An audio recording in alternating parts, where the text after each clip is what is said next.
सब धरती कागज करूं, लेखनी सब बन रहा, सात समुद्र की मसी करूं, गुरु गुण लिखा न जा, गुरु को कीजिए बंदगी,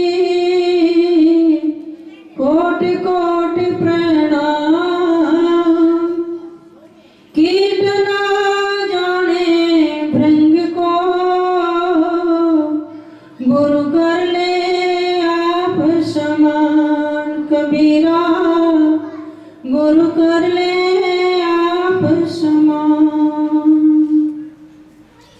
अखिल कोटि ब्रह्मांड नायक सच्चिदानंद घन परमात्मा संत शिरोमणि सदगुरु बंदी छोड़ कबीर साहब जी महाराज, अनंत श्री विभूषित जगत गुरु आचार्य सदगुरु गरीबदास जी महाराज, व्यासपीठ पर उपस्थित तपोनिष्ठ ब्रह्मनिष्ठ परम पूज्य मेरे गुरुदेव जी महाराज एवं सदगुरु की प्यारी संगत।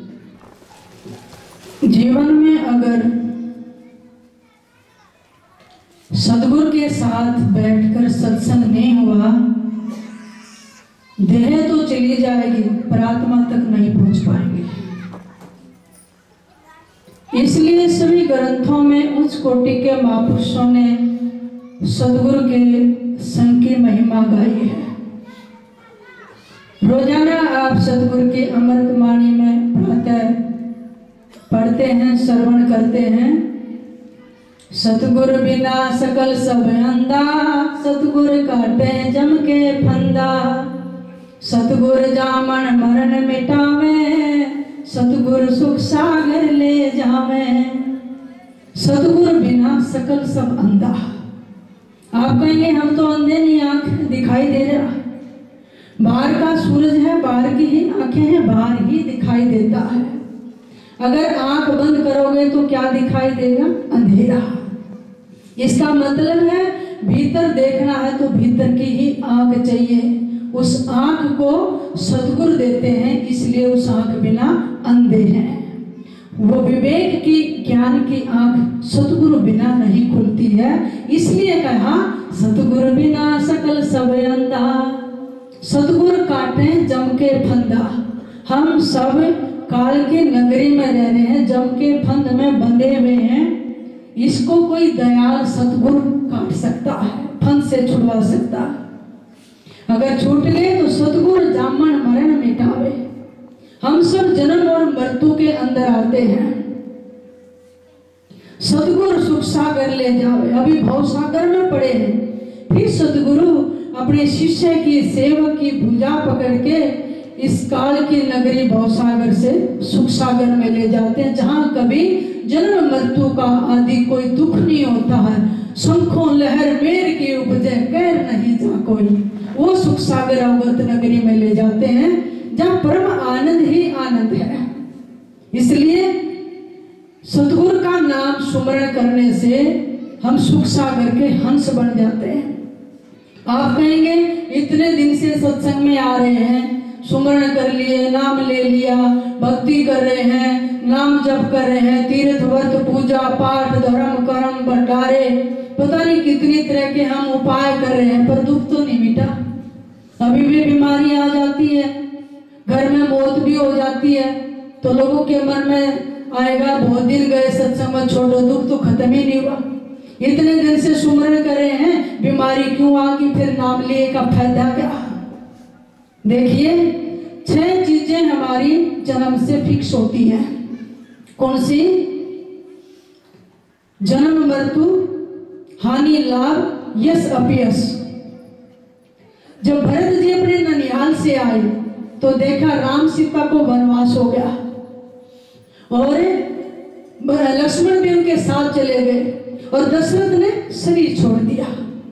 उजड़ी उजड़ी सी अयोध्या, सुनी सुना सा राज देखकर माताएं विधवा वेश में है, कोई रौनक नहीं है।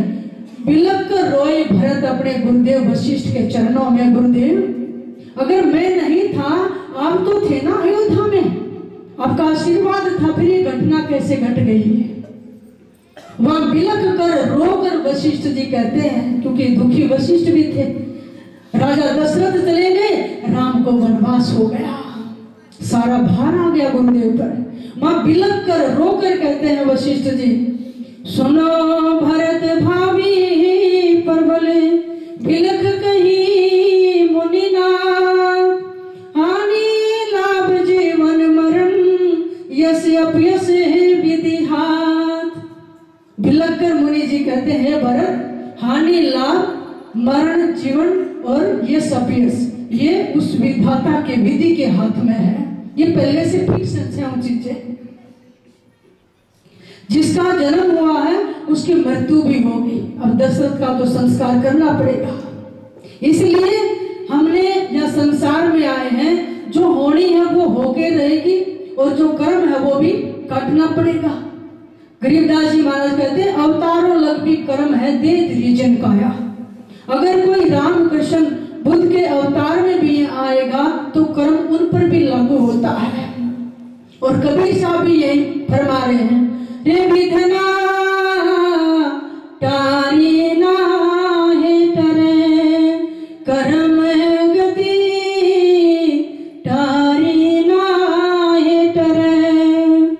वशिष्ठ मुनि से पंडित ज्ञानी शोध के लगन धरे, सीता हरण मरण दशरथ का वन में विपत परे। विधना टारी नाहे टरे, कहत कबीर सुनो भाई साधो, होनी तो हो के रहे, रे विधना टारी नाहे टरे। ये छाप कबीर साहब दे रहे कि जो होना होता वो होके रहेगा, ये विधाता के लेख है। फिर क्या करें? जिसका जन्म हुआ है उसकी मृत्यु भी होगी। यानी जन्म का मतलब आपका जन्म कब, कहां, कैसे और किसके घर होगा। मृत्यु कहां पर, कैसे और किस तरह से होगी ये भी फिक्स होती है। अब बैठे बैठे अटैक आ जाए, ब्रेन हेमरेज हो जाए, छत से गिर जाए, रास्ते से जा रहे एक्सीडेंट हो जाए, करंट लग जाए, कोई जहर खा के, कोई पानी में डूब के। पीछे सुना हुआ है केदारनाथ में बादल फट गया, कितने बेचारे तीर्थ यात्री भगवान का दर्शन करने गए थे और वापिस लौट कर आ ही नहीं है। हम कहते हैं अगर ये व्यक्ति ऐसे ना करता, वहां ना जाता, ऐसे नहीं होना था, लेकिन होनी तो ले गई ना। तो ये सारी होनी होकर रहेगी। फिर हानि लाभ, आप बिजनेस करते हैं, पैसा लगाते हैं, डूब जाता है, नुकसान हो जाता है, मशीनें खराब हो जाती हैं। आप कहते हैं मैं बहुत प्रयास करता हूं पर लाभ नहीं हो रहा, हानि हो रही है, ये भी कर्म में है। फिर आप कहते हैं कि मैंने कभी किसी का बुरा नहीं किया, अच्छा करता हूं, लेकिन मुझे यश नहीं मिलता, अब यश क्यों नहीं मिलता? ये एक अंशुल जैसी पहेली हमेशा हमारे भीतर रह जाती है। इतना किया मैंने, इतना किया, किसी का बुरा नहीं किया, मेरा ही बुरा क्यों होता है? आज थोड़ा सा इसके ऊपर श्रवण करेंगे। जन्म मृत्यु हमारी फिक्स है, लेकिन भले ही हम किसी प्रकार से दोष लगाएं, दोषारोपण करें, कारण कुछ न कुछ बन के रहेगा। क्यों? क्योंकि 5 चीजें हमारे पर हावी हैं, हम इनके वश में हैं। काल, कर्म, मन, माया और धर्मराज। गरीबदास महाराज कहते हैं, गरीब काल कर्म करे बंदगी, महाल काल अरदास, मन माया और धर्म राय सब सिर नाम उपास। हम तो इनके बस में हैं, लेकिन कुछ उच्च कोटि के समर्थ सदगुरु इस धरती पर आते हैं हमें निकालने के लिए, वो इन 5 के वश में नहीं है। वो जब चाहे कबीर साहब जैसे, गरीबदास दादू साहब जैसे संत प्रकट हो सकते हैं, जब मर्जी आए यहाँ से अंतर्ध्यान होकर वापिस अपने धाम में जा सकते हैं। इसका मतलब हमारे पर ये विधि का लेख लागू होता है। और एक दिन गुरुजी भोजन कर रहे थे, शायद परसों ही, तो मेरे मन में आया क्या ऐसे संतों पर ये विधि का लेख काम नहीं करता? तो गुरुजी जी ने कहा कि नहीं, उन पर नहीं करता है। प्रमाण दिया। सदगुरु गरीबदास जी महाराज ने फागुन की द्वादशी को कहा, जब मेला लगता था कि अब हम अपनी लीला को समेटकर अपने परम धाम में जाना चाहते हैं। अब भगत रोने लगे, सतगुरु चरणों में पड़ के विनती की, अभी तो बहुत काम बाकी है और अभी हम आपका सानिध्य और चाहते हैं और वाणी भी सुव्यवस्थित ढंग से लिपिबद्ध हो जाए। तो सतगुरु ने कहा चलो कितने दिन और रहना, कि सतगुरु 6 महीने दे दो। अगर अब काल आ जाए, यम के दूत हमें कहें कि चलो, हम कहें अभी रुक जा, अभी टाइम नहीं मेरे पास, भेजी हूँ आज नहीं, मैं तो फिर चलूंगा, मौका मिलेगा नहीं ना, तुरंत गिट्टी पकड़ेगा ले जाएगा। तो 1 मिनट भी, 1 श्वास भी हमें मांगा नहीं मिल सकता। इसका मतलब गरीबदास जी ने मांगे नहीं, अपनी मर्जी से आए थे, मर्जी से चले जाएंगे। तो काल कर्म मन माया धर्मराज, सदगुरु कहते सब सिर नाम उपास। जो उस नाम की, इस सतनाम की उपासना करते हैं वो शिरोमणि हैं, उन पर इन 5 का कंट्रोल नहीं होता है, बल्कि हम इन 5 के कंट्रोल में होते हैं। तो इसलिए हमारे पर ये नियम लागू होते हैं। फिर आप सुमरण करते हैं, अगर आपके अंदर सच्ची निष्ठा है तो फिर आप सोचेंगे ये मेरी ही करने के लेख हैं और सदगुरु छोटे करके निपटा रहे हैं जल्दी जल्दी। ध्रुव पर कष्ट आए, प्रहलाद पर आए, मीरा पर आए, आप कहेंगे इतनी भक्ति करिए, अगर भक्ति करने से दुख आते फिर क्यों करें। सदगुरु अनेक जन्मों के जल्दी जल्दी जन्म में निपटा के मोक्ष की तरफ ले जा रहे हैं। फिर हम कहते हैं कि मैंने ऐसा कर्म किया ही नहीं, फिर मुझे क्यों भोगना पड़ता है, और मुझे अच्छा करता हूं तो अपयश क्यों मिलता है। इसका भी एक छोटा सा प्रमाण सुने। एक बार हम कहाँ गलती करते हैं कर्म करने में। एक राजा थे बड़े धर्मात्मा, और हर साल संतों का, ब्राह्मणों का भोज करते थे, आयोजन करते थे। उस समय काफी ब्राह्मणों को भोज दिया। राजा के प्रांगण में रसोइये भोजन पतीलों में बना रहे थे।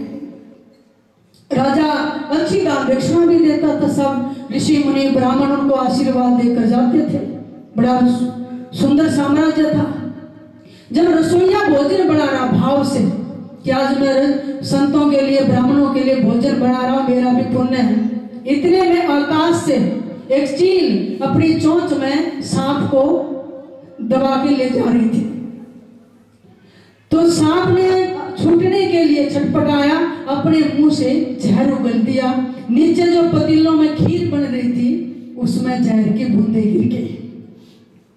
अब वो भोजन तैयार हुआ, ब्राह्मणों को परोसा गया, उसमें तो जहर था, सबकी सब मृत्यु हो गई। तो लोग कहने लगे, राजा ने कहा कि मैंने तो खीर अच्छे से बनवाई थी, मारने के लिए नहीं, भोज सेवा के लिए। रसोइयों से पूछा, रसोइये कहने लगे भी हमने तो भोजन तैयार ठीक से किया था, हमने कुछ मिलाया ही नहीं। अब चील थी, वो तो उसका भोजन था सांप। सांप अपने को बचाना चाहता था, उसने भी मारने के डर हिसाब से जहर नहीं डाला था।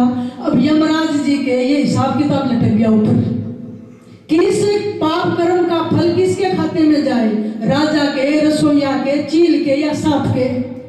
अब वो पेंडिंग पड़ा रहा, पाप घूमता रहा, कहां जाऊं। अगले वर्ष फिर किसी देश से ब्राह्मण आए, उस नगरी में प्रवेश करते ही सामने से एक आदमी आ रहा था। उससे पूछा भी राजा का महल किधर है, हर साल बड़ा भोज करते वहां जाना है। उस आदमी ने क्या कहा, अरे महाराज वहां मत जाना, वो राजा तो भोजन करवा के खीर से ब्राह्मणों की हत्या करवा देता, मरवा देता है। अब यमराज ने दूतों से कहा कि ये पाप जो है फल इसके खाते में डाल दो, जिसने कहा है कि ये ब्राह्मणों को मरवा देता। यम के दूतों ने यमराज से कहा, महाराज इसके खाते में क्यों। कहने लगे, राजा ने जानबूझ के नहीं मरवाया, ना रसोइयों ने, ना चील ने, ना सांप ने, पाप घूमता रहा। तो इस आदमी ने इसकी बेमतलब निंदा करके राजा की उसका सुख लिया, तो वो पाप अपने सिर पर ले लिया। इसलिए ये पाप का जो फल है इसके खाते में ट्रांसफर कर दिया जाए। तो कहां चला गया, बेमतलब बीच में आ गया। कैसे कैसे कहानी बनी, कहां पाप जाना था, और 1 साल वो पाप भी घूमता रहा, पेंडिंग रहा, लेकिन उसके खाते में चला गया। कहने का मतलब कई बार हमारे जैसे आदमी ऐसे होते हैं, अपने सिर पर बेमतलब का टोकरा लिए घूमते हैं, उसका भी डाल ले, उसका भी डाल ले, उसका भी डाल ले। वो निंदा करके, बुराई करके, बेमतलब जब यथार्थ सत्य का नहीं पता तो उनका पाप का फल हम अपने सिर ले लेते हैं। इसलिए फिर आप कई बार कहते हैं मैंने तो किया ही नहीं, फिर मुझे क्यों भोगना पड़ा। तो निंदा जो है वो बहुत बड़ा पाप है, वो हम दूसरे की निंदा बुराई करके अपने ऊपर ले लेते हैं तो भोगना पड़ता है। तो कबीर साहब जी कहते हैं, कबीर सातों सागर में फिरा जम्बूदीप ते पीटे, पर निंदा नाही करे सो कोई बिरला दीठे। कबीर साहब आए तो उनकी भी निंदा की, तो शिष्यों ने कहा सदगुरु आपने तो कभी किसी का बुराई नहीं किया, आपकी क्यों निंदा कर रहे हैं लोग। तो सदगुरु ने कहा सातों सागर और 9 खंड पे घूम के देख लिया, पैसा धरती पे एक नहीं मिला जो निंदा ना करता हो। ये निंदा कहां से आती है? निंदा की जननी कौन है? निंदा की जननी है ईर्ष्या। और ईर्ष्या इस जगत में सबसे काली होती है। ईर्ष्या किसी से भी हो जाएगी, किसी के धन दौलत से, मकान से, पद प्रतिष्ठा से, किसी की सुंदरता से। ईर्ष्या होनी हो में छोटे से बच्चे से हो जाए। व्यक्ति का भाव देखो कैसे ईर्ष्या में जलने लग जाते हैं। तो जब ईर्ष्या होती है उससे निंदा निकलती है, तो ईर्ष्या निंदा की जननी है और बड़ी काली होती है ये ईर्ष्या जगत में। जब ईर्ष्या छूट जाती है तो निंदा भी छूट जाती है। और गरीबदास जी महाराज कहते हैं, गरीब निंदा भिंदा छाड़ दे संतन सो कर प्रीत, अरे बहुत सागर तिर जात है जीवन मुक्त अतीत। क्यों बंधे हुए हो? हम इन बुराइयों से बंधे हुए हैं। तो जीवन मुक्त हो सकता है, निंदा भिंदा छोड़ दे। स्वार्थ में किसी की बेमतलब बड़ाई मत किया कर, वंदना उसमें कहीं ना कहीं स्वार्थ छिपा हुआ। निंदा मत किया कर जब यथार्थ सत्य का नहीं पता है, तो तू भव सागर से पार हो जाएगा। इसलिए ये एक ऐसी बुराई है। गरीबदास महाराज कहते हैं, गरीब ब्रह्मा विष्णु महेश को निंदक नहीं सुहाए, गुरुद्रोही को देख कर उठे बहुत रिसाए। कहते हैं ब्रह्मा विष्णु शिव इस सृष्टि में जो भी अधिष्ठाता देवता हैं उनको भी निंदक गुरुद्रोही अच्छा नहीं लगता है। किसी जगह बैठकर गुरु की, संत की, इष्ट की, माता पिता की निंदा हो रही हो तो वहां बैठकर नहीं सुनना चाहिए, बल्कि कहने वाले से सुनने वाले में ज्यादा ट्रांसफर वाली बात आ जाएगी, आपके सिर के टोकरे पर आ जाएगा। वहां से उठ जाना चाहिए। कभी अपने गुरु की निंदा अपने कानों से नहीं सुननी चाहिए। ऐसी परिस्थिति आ जाए अपना कान बंद कर ले, नहीं तो उठ के चल दे। तो इसलिए सदगुरु जी कहते हैं निंदक इस दुनिया में सबसे बड़ा निर्भाग्य है। जहां जाओ आप धाम में आते हो हमेशा एक साधक की तरह हो, वादक की तरह नहीं। हमारी दृष्टि कई बार वही बनी रहती है। वर्षों से, इतने वर्षों से हम सत्संग में जाते हैं, लेकिन हमारी वो गीत दृष्टि खत्म नहीं होती है। गुरुजी ने ऐसा क्यों बोल दिया, गुरुजी क्या कह रहे थे, कौन आता है कौन नहीं आता है, किस लिए आता है, किसका किसके साथ झगड़ा हुआ। हम यहाँ आकर भी साधक नहीं बन पाते हैं, वही बुराइयां लेकर घूमते हैं और वही ढूंढने लगते हैं। गुरु धाम में आकर तो अच्छाई लेकर जानी है। कबीर साहब जी फरमाते हैं, गुण माही अवगुण खोजे ते प्रकृति के नीचे, जो जो ही के खेत में शुकर खोजे कीचे। कहते हैं जो गुणों में भी अवगुण खोज ले वो नीच प्रकृति के होते हैं। कैसे? जूही का खेत हो, इतनी अच्छी खुशबू होती है जूही के खेत में, और शुकर बढ़ जाए तो क्या करेगा, कीचड़ी खोजेगा। इसलिए हमने इन अपनी बुरी वृत्तियों को छोड़ना है। छोड़ेंगे तो फिर उस सुप्रीम पावर परमात्मा से हमारा कनेक्शन होगा। कैसे? आप जहाँ पर खड़े हैं, बैठे हैं, इसके नीचे बिल्कुल पानी है, लेकिन उस पानी से हमारा कांटेक्ट कैसे होगा? अपने मिट्टी, कंकर, पत्थर, जितनी भी लेयर हैं ये सारी हटानी पड़ेगी, फिर जो नीचे पानी है आपका उस तक कांटेक्ट हो जाएगा। लेकिन ऐसा नहीं कि आपने 1 फुट इधर खोद दिया, दूसरा 2 फुट इधर खोद दिया, 5 फुट इधर खोद दिया, तो पानी से कनेक्शन नहीं हो पाएगा। इसी प्रकार हमारे भीतर वो सुप्रीम पावर परमात्मा है, अमृत जल है, कुंड है। इस मन पे, बुद्धि पे, चित्त पे इतनी सारी विषय विकारों वृत्तियों की लेर जम गई है, तो हमने खुदाई करनी है। जो सदगुरु हमें नाम देते हैं उसका जप करना है, और इस नाम का जो गुरु ने दे दिया मंत्र उसको बार बार बदलना नहीं है मंत्र को, एक ही मंत्र को जपते जाओ, ये सारी लेयर हटती जाएंगी और जो अमृत कुंड है, परमात्मा प्रेम तत्व है, उससे आपका कनेक्शन हो जाएगा।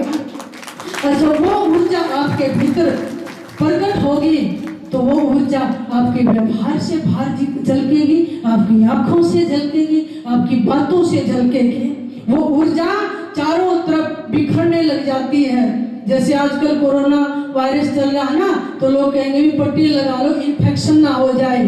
अच्छाई भी इन्फेक्शियस करती है इस दुनिया में, बुराई भी इन्फेक्शियस करती है। बुरी वृत्ति वाले के पास अगर संग में बैठेंगे तो इन्फेक्शियस जरूर होंगे, बुराइयां पकड़ेगी। लेकिन गुरुदेव जैसे किसी साधनाशील संत के आगे चरणों में बैठोगे तो वो सारी अच्छाइयां, उनका संग हमें इन्फेक्शियस करेगा। इसलिए इन्फेक्शन जरूरी है। संतों में बैठोगे तो इन्फेक्शन अच्छा होगा।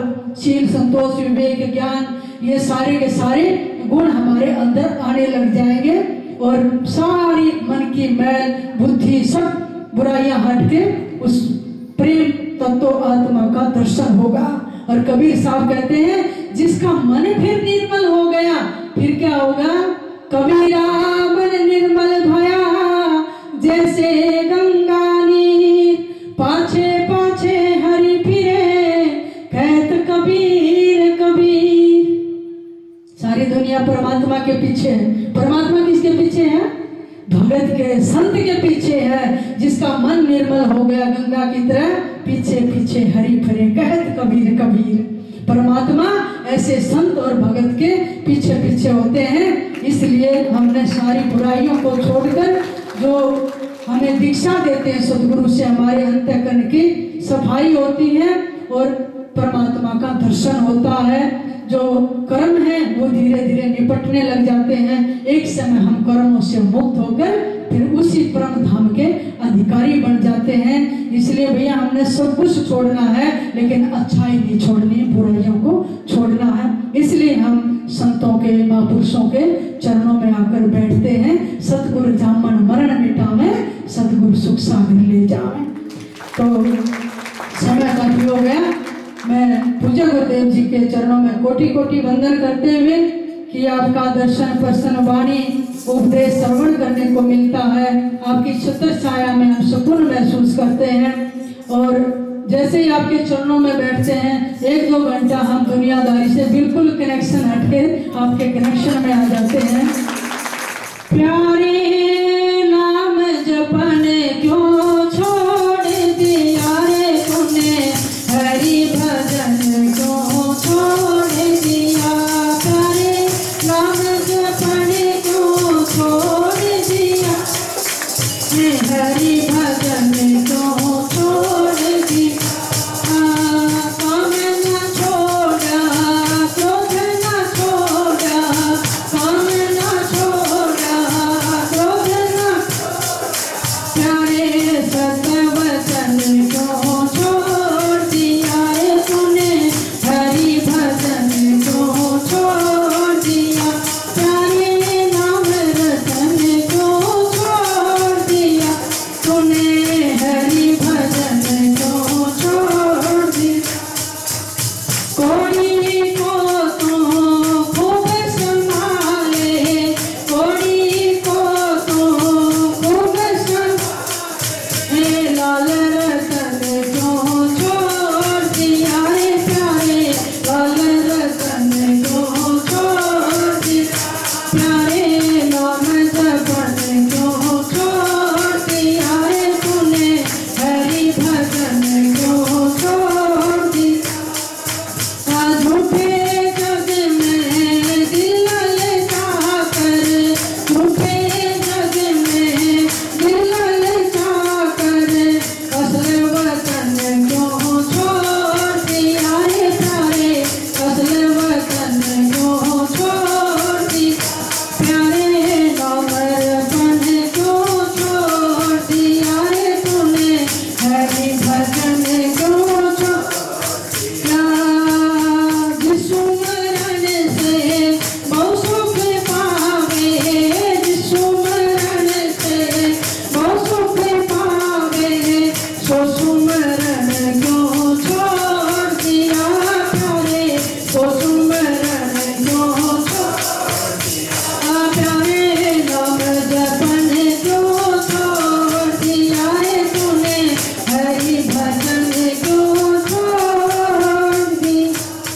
ये कल